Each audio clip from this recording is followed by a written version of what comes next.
नमस्कार। आकाशवाणी कटक आंचलिक संवाद पढ़ुछंती सरिता साहू। मुख्य संवाद। मुख्यमंत्री अध्यक्षतार राज्य कैबिनेटर 27तम बैठक अनुष्ठित। 3टी विभागर 4टी प्रस्ताव को मिलिला मंजूरी। पूर्वोदय मिशन रे विकसित ओडिशा और भारतर मार्गदर्शनर प्रतीक शांतिस्तूप धौली कहिले केन्द्र शिक्षा मंत्री। राज्यर विभिन्न शक्तिपीठ में महाअष्टमी पूजा सह मंडपगुड़िक चली माँ दुर्गांकर महासप्तमी पूजा एवं हृत्पिंडर जत्न और यह संपर्क में लोकों को सचेतन करने लक्ष्य आज पालन करा जाउछि विश्व हृत्पिंड दिवस।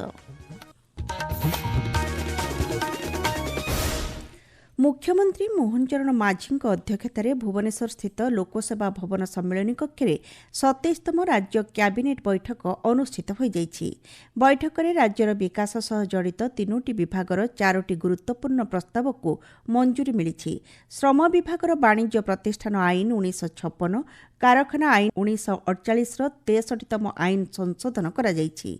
महिला कर्मचारी सम्मतिपत्र आधार में सेमाने राति कार्य करिपारिबे। सेभଳି कर्मचारी मानकर दैनिक कार्यनिर्घंट अवधि को सरकार 9 घंटारू 10 घंटा को वृद्धि करिसेंती।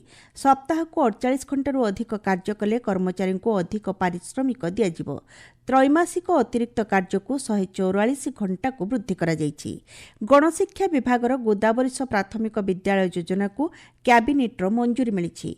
पूर्त विभाग अधीन में घटगां तारिणी पीठ पारिपार्श्वर विकास पर 146 कोटी टंकार प्रकल्प को कैबिनेट अनुमोदन मिली। बैठक पर गणमाध्यम को विवृत्ति दे मुख्यमंत्री श्री माझी कहते जने महिला कर्मचारी से यदि चाहिए राति से कार्य करने ताहले से गोटे लिखित सम्मति प्रदान करिवो एवं राज्य सरकार द्वारा अधिसूचित शर्तावली अनुसार से रात्रि रे मध्य नियोजित काम करि परिवो।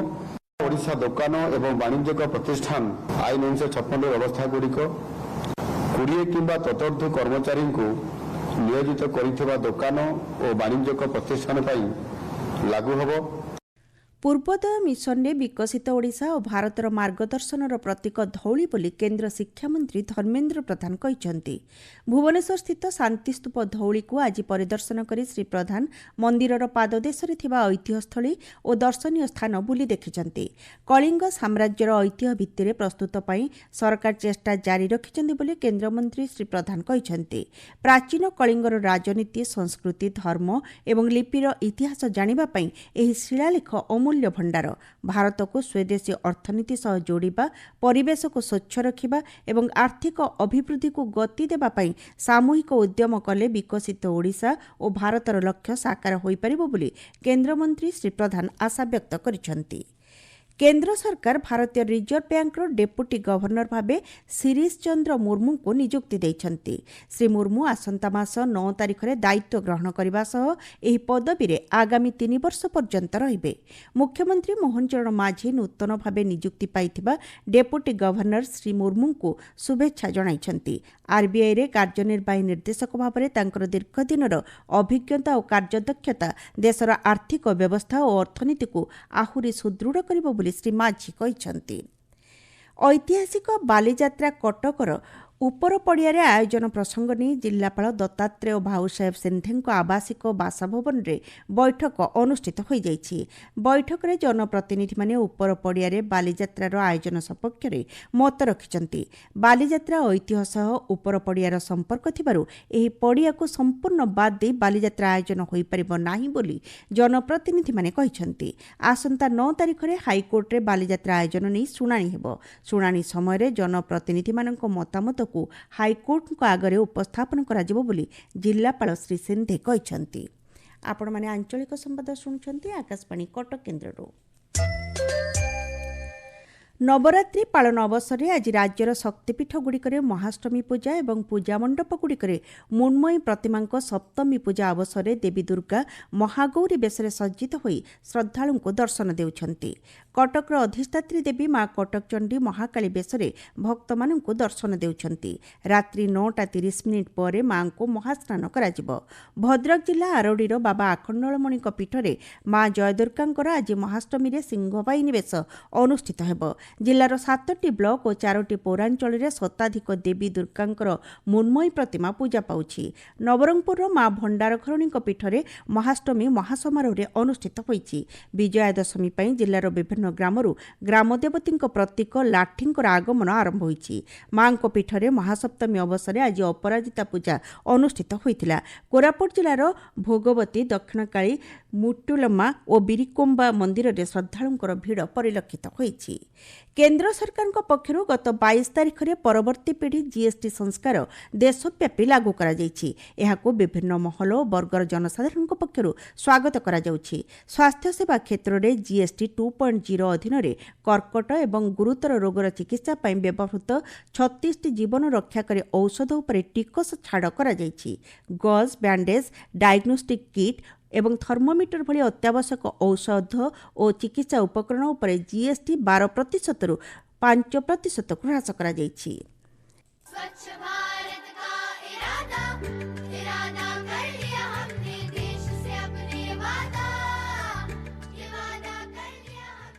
ସେବା ଏବଂ ସୁଶାସନ ଅର୍ଥାତ୍ ଜନସେବା ଓ ସୁଶାସନର ମନ୍ତ୍ର ଦ୍ୱାରା ପରିଚାଳିତ ହୋଇ ପ୍ରଧାନମନ୍ତ୍ରୀ ନରେନ୍ଦ୍ର ମୋଦିଙ୍କ ନେତୃତ୍ୱାଧୀନ ସରକାର ପରିବର୍ତ୍ତନ ଏବଂ ପ୍ରଗତି ଆଣିବା ପାଇଁ ନିରନ୍ତର ଉଦ୍ୟମ ଜାରି ରଖିଛନ୍ତି। ଆମର ସ୍ୱତନ୍ତ୍ର ଧାରାବାହିକ ସେବା ପର୍ବରେ ଆସନ୍ତୁ ଜାଣିବା କେନ୍ଦ୍ର ସରକାର ଭାରତୀୟ ରେଳକୁ ଯାତ୍ରୀଙ୍କ ପାଇଁ ଅଧିକ ସୁରକ୍ଷିତ ଏବଂ ସୁଗମ କରିବା ପାଇଁ ନେଇଥିବା ପଦକ୍ଷେପ ସମ୍ପର୍କରେ। ପ୍ରଧାନମନ୍ତ୍ରୀ ନରେନ୍ଦ୍ର ମୋଦିଙ୍କ ନେତୃତ୍ୱରେ ଗତ ଦଶନ୍ଧିରେ ଭାରତୀୟ ରେଳବାଇ କ୍ଷେତ୍ରରେ ଅନେକଗୁଡ଼ିଏ ସଂସ୍କାରମୂଳକ ପଦକ୍ଷେପ ଗ୍ରହଣ କରାଯାଇଛି।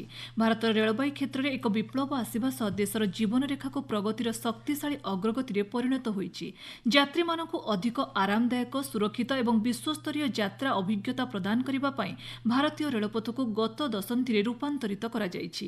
କାଶ୍ମୀରରୁ କନ୍ୟାକୁମାରୀ ପର୍ଯ୍ୟନ୍ତ ଭାରତୀୟ ରେଳପଥ ସଂଯୋଗରେ ଯାତାୟାତ ସହଜସାଧ୍ୟ ହୋଇପାରିଛି। ଉଦ୍ଧମପୁର, ଶ୍ରୀନଗର, बारमूला रेल लाइन रो शुभारंभ करी प्रधानमंत्री कहिसंती, आज वादी कश्मीर भारत के रेल नेटवर्क से जुड़ गई है। मां भारती का वर्णन करते हुए हम श्रद्धा भाव से कहते आए हैं, कश्मीर से कन्याकुमारी, ये अब रेलवे नेटवर्क के लिए भी हकीकत बन गया है। ରେଳଯାତ୍ରାକୁ ଅଧିକ ନିରାପଦ ଓ ସୁଗମ କରିବା ପାଇଁ ଅମୃତ ଭାରତ ଟ୍ରେନ୍ ଏବଂ ନମୋ ଭାରତ ଦ୍ରୁତଗାମୀ ଟ୍ରେନ୍ ପ୍ରଚଳନ କରାଯାଇଛି।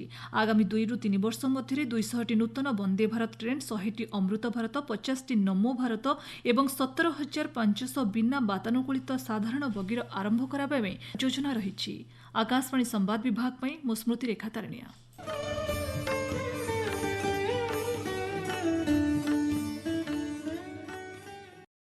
ଭଦ୍ରକ ଜିଲ୍ଲା କୁଆଁସଠାରେ ସେବା ପର୍ବ ପାଳନ ଅବସରରେ ରକ୍ତଦାନ ଶିବିର ଅନୁଷ୍ଠିତ ହୋଇଯାଇଛି। ବିଧାୟକ ସୀତାଂଶୁ ଶେଖର ମହାପାତ୍ର ଶିବିରରେ ଯୋଗ ଦେଇଥିଲେ। ଏହି ଅବସରରେ 120 ୟୁନିଟ୍ ରକ୍ତ ସଂଗ୍ରହ କରାଯାଇଥିବା ଆମ ସମ୍ବାଦଦାତା ଜଣାଇଛନ୍ତି।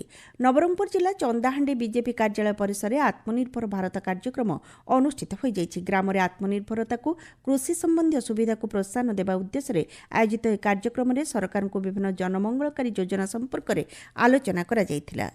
ହୃତ୍ପିଣ୍ଡର ଯତ୍ନ ଏବଂ ହୃତ୍ପିଣ୍ଡ ବିଷୟରେ ଲୋକମାନଙ୍କୁ ସଚେତନ କରାଇବା ଲାଗି ଆଜି ବିଶ୍ୱ ହୃତ୍ପିଣ୍ଡ ଦିବସ ପାଳନ କରାଯାଉଛି। ଚଳିତ ବର୍ଷ ଏହି ଦିବସର ବାର୍ତ୍ତା ରହିଛି, ପ୍ରତ୍ୟେକ ହୃତ୍ସ୍ପନ୍ଦନକୁ ହାତଛଡ଼ା କରନ୍ତୁ ନାହିଁ। 2000 ମସିହାରୁ ଏହି ଦିବସ ପାଳିତ ହୋଇଆସୁଛି। ଉଚ୍ଚ ରକ୍ତଚାପ, ମଧୁମେହ, ଅତ୍ୟଧିକ କୋଲେଷ୍ଟ୍ରଲ, ମୋଟାପଣ, ମାନସିକ ଦୁଶ୍ଚିନ୍ତା, ଧୂମପାନ, କମ୍ ପରିଶ୍ରମ ଏବଂ ବଦଳୁଥିବା ଜୀବନଶୈଳୀ ପାଇଁ ଲୋକମାନେ ହୃଦ୍ରୋଗର ଶିକାର ହେଉଛନ୍ତି। ପାଣିପାଗ। ଉତ୍ତର ପଶ୍ଚିମ ଓ ସଂଲଗ୍ନ କେନ୍ଦ୍ରୀୟ ବଙ୍ଗୋପସାଗରରେ ସୃଷ୍ଟ ଲଘୁଚାପ ଯୋଗୁଁ ରାଜ୍ୟର ବିଭିନ୍ନ ସ୍ଥାନରେ ବର୍ଷା ହୋଇଯାଇଛି। ଆସନ୍ତା 24 ଘଣ୍ଟା ମଧ୍ୟରେ ବଜ୍ରପାତ ସହ ବର୍ଷା ନେଇ 5ଟି ଜିଲ୍ଲା ଗଞ୍ଜାମ, ଗଜପତି, ରାୟଗଡ଼ା, କୋରାପୁଟ ଓ ମାଲକାନଗିରିକୁ ଭୁବନେଶ୍ୱର ଆଞ୍ଚଳିକ ପାଣିପାଗ ବିଜ୍ଞାନ କେନ୍ଦ୍ର ପକ୍ଷରୁ ସତର୍କ ସୂଚନା ଜାରି କରାଯାଇଛି।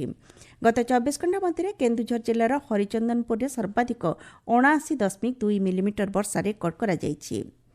ମୁଖ୍ୟ ସମ୍ବାଦ ପୁଣିଥରେ। ମୁଖ୍ୟମନ୍ତ୍ରୀଙ୍କ ଅଧ୍ୟକ୍ଷତାରେ ରାଜ୍ୟ କ୍ୟାବିନେଟ୍ର 27ତମ ବୈଠକ ଅନୁଷ୍ଠିତ। 3ଟି ବିଭାଗର 4ଟି ପ୍ରସ୍ତାବକୁ ମିଳିଲା ମଞ୍ଜୁରୀ। ପୂର୍ବୋଦୟ ମିଶନରେ ବିକଶିତ ଓଡ଼ିଶା ଓ ଭାରତର ମାର୍ଗଦର୍ଶନର ପ୍ରତୀକ ଶାନ୍ତିସ୍ତୂପ ଧଉଳି, କହିଲେ କେନ୍ଦ୍ର ଶିକ୍ଷାମନ୍ତ୍ରୀ। ରାଜ୍ୟର ବିଭିନ୍ନ ଶକ୍ତିପୀଠରେ ମହାଷ୍ଟମୀ ପୂଜା ସହ ମଣ୍ଡପଗୁଡ଼ିକରେ ଚାଲିଛି ମା ଦୁର୍ଗାଙ୍କର ମହାସପ୍ତମୀ ପୂଜା ଏବଂ ହୃତ୍ପିଣ୍ଡର ଯତ୍ନ ଓ ଏହା ସମ୍ପର୍କରେ ଲୋକଙ୍କୁ ସଚେତନ କରିବା ଲକ୍ଷ୍ୟରେ ଆଜି ପାଳନ କରାଯାଉଛି ବିଶ୍ୱ ହୃତ୍ପିଣ୍ଡ ଦିବସ। आंचलिक संवाद वर्तमान पे एतिकी। परवर्ती संवाद आपण माने सुनी परिबे संध्या 6:45 मिनिट रे।